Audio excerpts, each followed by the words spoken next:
পম্পী মণ্ডল geotag কৰিছিলে, আমাৰ ঘৰত আহিছিলে, ময়ো জিঅ'টেক কৰিছোঁ। তাৰপিছত মোৰ নামটো নাহিলে, মোক 500 টকা সি খুজিছিলে, মই দিয়া নাই। আমাৰ ঘৰত কৰিছোঁ, আমাৰ লগৰ ঘৰতো গৈছে আৰু পিছফালে এটা ঘৰত কৰিছে, আমাৰ লগৰ মানে দুটা ঘৰ পিছফালে 7খন মানুহৰ জিঅ'টেক কৰিছে, 7খনেই নাম আহিলে, আমাৰ নামটো অহা নাই। মোক 500 টকা দিয়াৰ নাই কাৰণে 500 টকা দিয়া নাই? নাই, দিয়া নাই। পইচাটো কোনে বিচাৰিছিলে? পম্পী মণ্ডলে খুজিছিলে। যেতিয়া মোৰ লগত ফটো মাৰিছিলে তেতিয়া মোক 500 টকা মোৰ পৰা খুজিছিলে, তেতিয়া মই দিয়া নাই। মই পইচা কিয় দিম?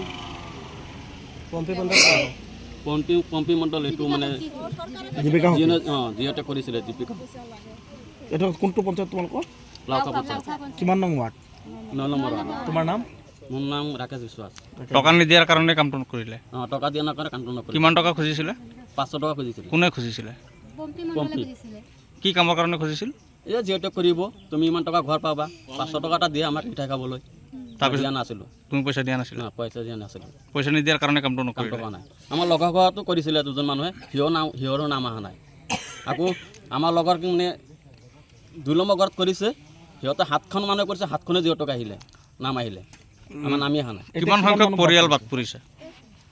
ইফালেতো আমাৰ ৱাৰ্ডত মানে অলপমান কৰিছে, মানে 3 ভাগ কৰিলে 1 ভাগ কৰিছে, বাকীটো কৰাই নাই। অনুমান কিমান মানুহ বাদ পৰিছে? এনেকুৱা মানুহ বহুত আছে। মই ইমান কাউণ্টিং নাই, মই নাজানো, মই নিজৰটোহে জানো, বেলেগতো নাজানো কিমান বাট আছে। চৰকাৰক কি আহ্বান জনাবা যাতে এই ক্ষেত্ৰত?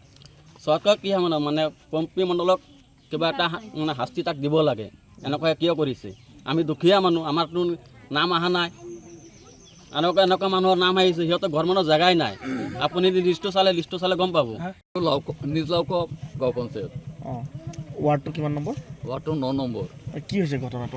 ঘটনাটো মানে ইয়াতে যেতিয়া ঘৰৰ মুখ্যমন্ত্ৰী বা আমাৰ প্ৰধানমন্ত্ৰী দুজনাৰ যিটো ঘৰ আছিলে, PMAY যিটো ঘৰ আছিলে, এই ঘৰৰ জিঅ'টেক কৰিবলৈ মানে যিজন জীৱিকা সখীক দায়িত্ব দিছিলে, সেই জীৱিকা সখীয়ে ইয়াত আহি জিঅ'টেক কৰিবলৈ আহি মানে কিছুমান ব্যক্তিগত নিজৰ ইচ্ছামতে তেওঁ জিঅ'টেক কৰিছে। কিছুমান দালাল চক্ৰৰ কবলত হ'ব পাৰে, তেনেকুৱা দালাল চক্ৰৰ কবলত পৰি তেনেকুৱা কৰিছে। মানে নিজে মানে সি নিজৰ ইচ্ছামতে যেতিয়া জিঅ'টেক কৰিলে, আধাখিনি ঘৰ বাকী থাকি গ'ল, সেইখিনি জিঅ'টেক কৰা নাই। আৰু যিখিনি আধাখিনি বাকী যিখিনি কৰিলে, তাতো বহুত মানুহৰ নাম নাইকিয়া হৈছে। তাৰমানে সেইখিনি জিঅ'টেক মানে কৰিলেও সেইখিনি মানে আপলোড দিয়া নাই হ'ব পাৰে। কিমান মানুহ বাদ পৰিছে? বাদ পৰিছে ইয়াত আধা মানুহেই বাদ পৰিছে। আধা মানুহ? কিমান সংখ্যকটো কিমান হ'ব ইয়াত? কিমান সংখ্যক মানুহ? 1-150 তেনেকুৱা হ'ব। 150 মান মানুহ বাদ পৰিছে। গতিকে কি আহ্বান জনাব চৰকাৰৰ পৰা? চৰকাৰৰ পৰা এইটো আহ্বান কৰিছোঁ যে এই মানুহখিনি যিখিনি মানুহ বাদ পৰিছে, এই মানুহখিনি গোটেইখিনি মানুহ যাতে ঘৰখিনি পায়। ইয়াত মানুহখিনি দুখীয়া মানুহ, চবেই চৰকাৰৰ আঁচনি পাব লাগে, পোৱাটো উচিত।